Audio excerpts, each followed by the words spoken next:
and we are presenting our project management for Group 3. The project management, we call it Project Genesis. It's a unified solution, cloud-based solution of Dynamics. Our project selection and prioritization is based on what the client needs and how they prioritize it. So we divided it into four. We have supply chain management, merchandising management, finance, and POS integration. These four comes with phases of the implementation. And based from the matrix, we started supply chain management. The goals and objectives is this transition aims to enhance operational efficiency, promote sustainability, and uphold ethical standards throughout the supply chain. This also objective aims to establish transparent, accountable, and compliant processes for the approval of the new system, enhancing the integrity and accuracy of financial reporting. The scope overview. So the overall goal for this project is to implement Microsoft Dynamics 365 to replace their legacy system. The business case, why they need to change their fragmented system. Because Royal Weisborn, which is the client, operates in a highly competitive retail landscape where agility, efficiency, and customer-centric are paramount. To address these challenges, we have to implement for them Microsoft Dynamics 365, offering them a comprehensive solution to integrate and streamline various business functions. The background of RDF, or Royal Duty Free, is that they're transitioning from their legacy system of JDA and few various systems that they have, and they're looking for a vendor to deliver the latest ERP that will be pure cloud-based solution, and it can provide them the best fit of solution for the ERP, and at the same time, it must be customizable and flexible enough to cater the business requirements. For the milestone schedule, so the supply chain management will be a 9 months project, and we have divided it into 4 phases, namely the phase 1A, which is the provisioning of the license and the kickoff, the phase 1B, the architecture and design of the system and the processes. Phase 2 will come with the build and configuration. We have phase 3, the user's acceptance, training, and testing. And at the same time, after that, we're going to the phase 4, which is the go live. The phase 2 and the phase 3 are the critical stage of this project. We have the project charter. The project charter comes with different types or different departments. We have the sponsors, we have the change manager, the BPO, project manager, service delivery, and the team that under in this project or they are involved and committed. So the steering committee or sponsors will have a monthly meeting to review the progress, the blockers, address challenges if there are, and whatever the scope enhancements and the costs of the enhancements. The PMO will do weekly meeting. The PMO will review the progress. They will address the challenges. They remove blockers, and at the same time, they have to align resources. The team leads also conducts bi-weekly meeting to streamline planning and execution. And the implementation team, they have their own daily stand-up of 15 minutes just to discuss the progresses of the project, what are their challenges, what are their issues. The project roles, we have steering committee. Steering committee provides strategic direction and policies and processes. We have the project sponsors that will define the goals and objectives of the project. It will have influence on the organizational resources as well. We have the change manager, which communicates related strategic and tactical organization. We have the BPOs or the business process owners that will participate in design workshops, and they are the ones know the business process of the client or the business. And then the project management team will drive the solution on time, within scope and budget. They will report the status to the steering committee and the project issues and risks.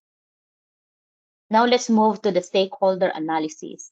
We have identified various stakeholders within this project who are involved and who are the what impact level they have, what are the barriers to change, and their activities.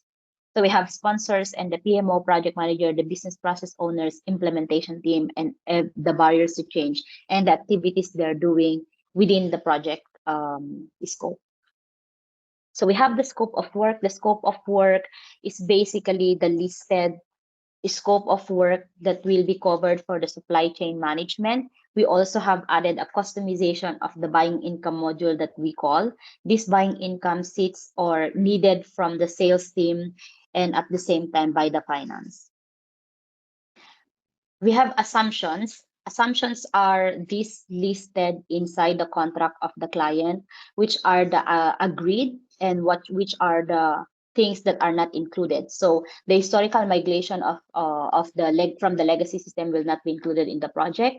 So change management issues that are relevant to the success of the project but outside the authority of the implementation team should have direct by to the project sponsors and the steering committee. Loyalty is not part of the scope. Points of sales integration is not also part of the scope in phase one. So we listed a lot of assumptions. And we have here the key deliverables and acceptance criteria. The first one is the design documentation, which is sitting on the phase one of the project. We have the core team training, which is under the phase three. The core team acceptance testing is also the phase three and the go live. Work breakdown schedule. Under the work breakdown schedule, we have the biggest activities where the cost is there, the bulk of the cost is sitting. We have the build and configuration of the system primarily holds 42,000 of the cost, and the go live and support, which is also 42,000. The Gantt chart. So the Gantt chart is created in Google Sheets. So I have this listed Gantt chart. So we name it Project Genesis, and we have a start date of March 26, or we can also change this into March 1 if we like. So everything, every task that is very detailed is listed in this Gantt chart. And we have also the progress, when it has been started, how many days it will going to until it is end, and who are the resources assigned to every task. So if we can see here, if I change the project start date into, for example, I want to start on the 4th. So if you can see, the movement of the start and end is also moving here on the side of the calendar. And we have also progresses that I have listed. So these progresses are assumptions that I have created. So if, for example, in the mapping, in the vendor accreditation, if I want to add 100% of the project, then automatically the progress is completed. Now let's move to the next slide, which is the project budget.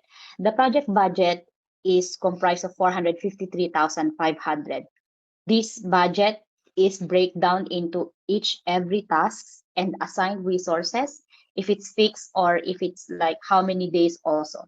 So in the project budget, you can see the balance under and over. So if we can see here, we have listed a lot of project tasks and how much has been the actual that has been used per task. So the build and configuration system sits the biggest of the budget, and then go live support. We also have the project management and the users licenses. Now the balance is 398,940 out of the 453,500 budget. The risk response plan, we have listed 5 risk description. Sometimes there is a lack of understanding of the requirements gathering. Assumptions are not properly included in the solution design, and at the same time, inefficient of the project manager. These risk response plan are the things that are usually happening within the project. Thank you.